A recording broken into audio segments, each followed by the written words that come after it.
ఉంటాయి, ఎప్పుడు హోటల్స్ ఉంటాయి, రష్ ఉంటుంది. ఆయనతో పాటు అందరు మీద పడడం, ఆయనపై బాల్కనీలో కూర్చోవడం, ఆ తొక్కిసలాటలో రేవతి కొడుకు కింద పడిపోవడం, ఆమె వెంబడి ఆన్ ది స్పాట్లో చనిపోయిన అక్కడున్న సినిమా ప్రొడ్యూసర్ కానీ హీరో గారు కానీ ఏమాత్రం చూడుకోకుండా పోయి బాల్కనీలో వెళ్ళి సినిమా చూడడం. ఆ తర్వాత ఏసీపీ గారు వెళ్ళి మీరు వెళ్ళిపోండి సార్, బయట క్రౌడ్ బాగాలేదు, ఇంకా కంట్రోల్ అవుతలేదని చెప్పి ఏసీపీ చెప్పినా వినకపోతే డీసీపీ గారు వచ్చి గట్టిగా మందలిచ్చిన తర్వాత అయినా సరే సినిమా అయిపోయేంత వరకు ఉండి మళ్ళీ ఓపెన్ టాప్ జీప్లో వచ్చేటప్పుడు ఓపెన్ టాప్ జీప్లో చెయ్యిపుకుంటూ వచ్చిండ్రు. ఆ చెయ్యిపోయేసరికి ఎవరికైనా పిల్లలకు సినిమా హీరోలు అంటే క్రేజ్తో చూడాలనిపిస్తుంది. మళ్ళీ పోయేటప్పుడు కూడా అక్కడ రేవతి చనిపోయి ఉన్నది, కుమారుడు కోమాలకి వెళ్ళిపోయిండు, చెయ్యిపుకుంటూ హీరో వెళ్ళిపోవడం, సినిమా ప్రొడక్షన్ టీం కానీ ఎవరు కానీ అక్కడ ఎవరు పట్టించుకోకుంటే అక్కడికి వచ్చిన ప్రేక్షకులు దేశ్ముఖ్ హాస్పిటల్ తీసుకుపోవడం, అప్పటికే ఆమె చనిపోవడం, ఆ తర్వాత ఆ అబ్బాయిని కిమ్స్కి చేర్చుకోవడం. ఈరోజు ఆ అబ్బాయి పరిస్థితిని డాక్టర్ చైతన్య గారిని అలాగే హాస్పిటల్ మేనేజ్మెంట్ వారితో మాట్లాడితే ఆహారం తీసుకొని పరిస్థితులు ఇక్కడ గొంతు దగ్గర ఆక్సిజన్ వెంటిలేటర్ తీసేసి ఇక్కడ హోల్ చేసి దాని ద్వారా గాలి పీల్చుకుంటూ నోజ్ ద్వారా పైపుల ద్వారా ఫీడింగ్ చేస్తున్నారు. చాలా వీక్గా ఉన్నాడు అబ్బాయి.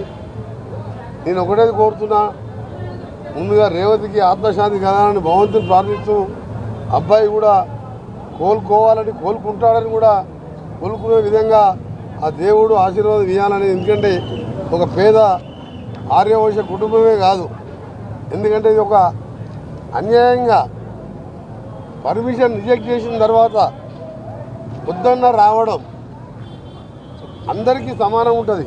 మేము రాజకీయ నాయకులం, మేము ఏదైనా ప్రోగ్రామ్ ఇచ్చేటని పోవాలంటే గతంలో ఉన్న ప్రభుత్వం ఏదైనా కాలు ఇస్తే మేము ఏడపోతామని పొద్దున 5 గంటలకు వచ్చి ఇంటి చుట్టూ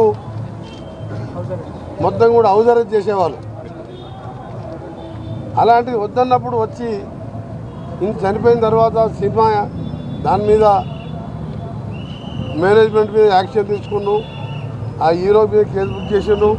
సరే, నేను దానికి కోర్టు పరిధిలో ఉన్న అంశం కాబట్టి నేను మాట్లాడదలుచుకోలేదు. చట్టం తన పని జారీ చేసుకుంటుంది.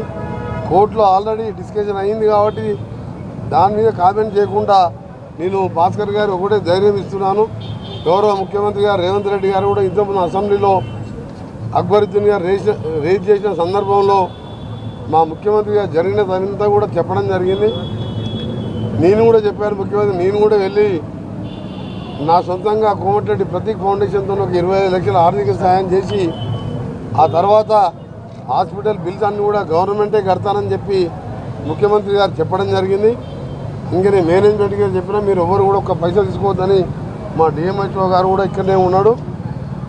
మొత్తం కూడా ఎంత ఖర్చు అయినా సరే అది హైదరాబాద్లో కానీ ఇండియాలో కానీ అమెరికాలో కానీ ఆ అబ్బాయిని బతికిచ్చే మెడిసిన్ ఎక్కడున్నా తెప్పియాలని చెప్పి వీరికి చెప్పడం జరిగింది. అమెరికాలో మెడిసిన్ ఉన్నా తెప్పించి బతికిచ్చే ప్రయత్నం చేస్తాం. ఎవరో తప్పు చేసేదని మేము తప్పించుకోం. మా బాధ్యత పేద ప్రజలు ప్రాణాపాయ స్థితిలో ఉన్నవాన్ని కాపాడే బాధ్యత మా మీద ఉన్నది. అందుకనే నాకైతే నమ్మకం ఉన్నది, పెద్ద చలనం లేదు అబ్బాయిలో. కానీ డాక్టర్లు వాళ్ళు కూడా కన్ఫర్మ్ చెప్తలేరు మాకు. కానీ ఆ దేవుని ప్రార్థిస్తున్నాను, ఇక ముందు తెలంగాణలో నో బెనిఫిట్ షోస్.